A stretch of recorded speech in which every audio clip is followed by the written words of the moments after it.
Hey everyone, so today's the 4th of December, which to most people means absolutely nothing, but to a select few, it's St. Barbara's Day. So St. Barbara, or in the Eastern Orthodox Church, the great martyr Barbara, was a Greek saint who, according to my research, lived in present-day Lebanon. She was the daughter of a rich pagan, because they always are, and his name was Dioscorus.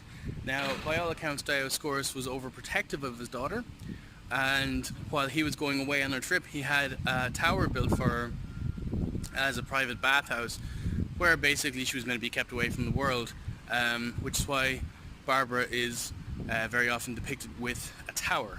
Now, Barbara converted to Christianity, and while her father was away, she insisted that 3 windows were built in that tower to symbolize the Trinity, as opposed to the 2 that he originally had planned, and when he got back, she admitted that, yes, I am a Christian. Dioscorus wasn't particularly happy about this, because they never are, and he tried to kill her. Now, according to the legend, her prayers opened a portal or something in the tower, and she was transported to a mountain gorge where 2 shepherds were minding their flocks. Her father followed her there, and the first shepherd rebuked her, but the second shepherd basically said, oh yeah, she's over there, go for it. Barbara was then dragged before the prefect of the province and was tortured, but more miracles happened, of course.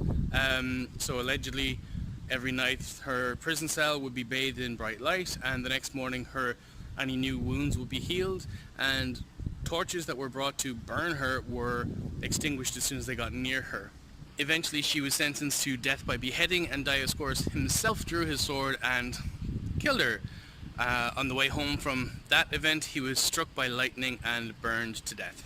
And that is why St. Barbara is associated with lightning, mathematicians for some reason, but also engineers, armorers, anybody that works around dangerous or explosive materials, and hence the artillery. So this statue of St. Barbara was erected in 1953 in Magee Barracks in Kildare, and then that barracks closed in 98, and the statue was moved here in 1999. As you can see, the gates around the statue are actually imitations of the iconic gates at Magee Barracks, which you will see in the military museum just down the road. So that's why St. Barbara is the patron saint of artillery, and if you actually look here, the Irish Artillery Corps insignia has St. Barbara herself holding a harp and sitting on a cannon. Now, I've actually mentioned my reserve service on this channel before, but when I was 17, I joined the then FCA, and I was part of the 6th Field Artillery Regiment, whose unit flash you can see around here. 6th Regiment. So that was based at the time just across the square over there. After the Defence Forces were then reorganised, I was part of the 6th Reserve Artillery Regiment based in Dublin, and after it was reorganised again, I joined the Cavalry Corps, sorry Dad, and I was part of the 1st Armoured Cavalry Squadron, which is actually just based down the road from where I'm standing now. So that's why, even though I'm not religious, on December 4th every year I'll get notifications on Facebook of my dad or my brother or gunners and NCOs from my regiment posting things about St. Barbara for St. Barbara's Day. Generally you'll actually see these words that are written here. I'm not sure if you can read them, but they say, "Be at the bursting doors of doom, and in the dark deliver us." Now, I was always told that was St. Barbara's prayer, but they're actually words from a poem by G.K. Chesterton. So I'm here at the Military Museum in the Curragh, and right in front of me are these gates. Now, these gates were the gates on Magee Barracks in Kildare.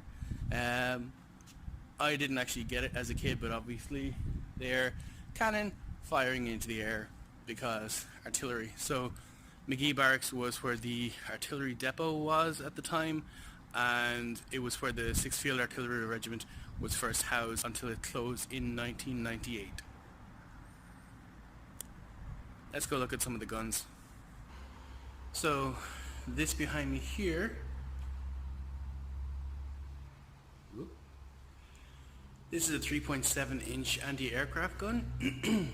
There was one of these on display in Magee Barracks in Kildare town when I was a child, when Dad was stationed there, which means that I have early memories of possibly this exact gun, and whenever Dad was in work and myself and my brother Conal were there, we would be playing on this and on the guns dotted around the square, like the 25 pounder over there, and I'll get a better view of one of those up here.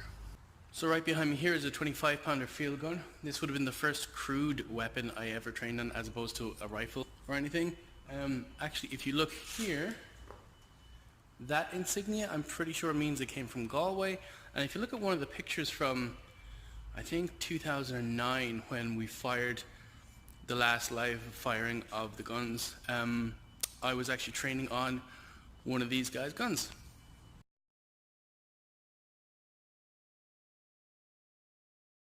Generally, as part of a gun crew, you're going to train on every position so you can change around, or theoretically, if you're in a live fire incident and somebody gets killed, somebody else can take over.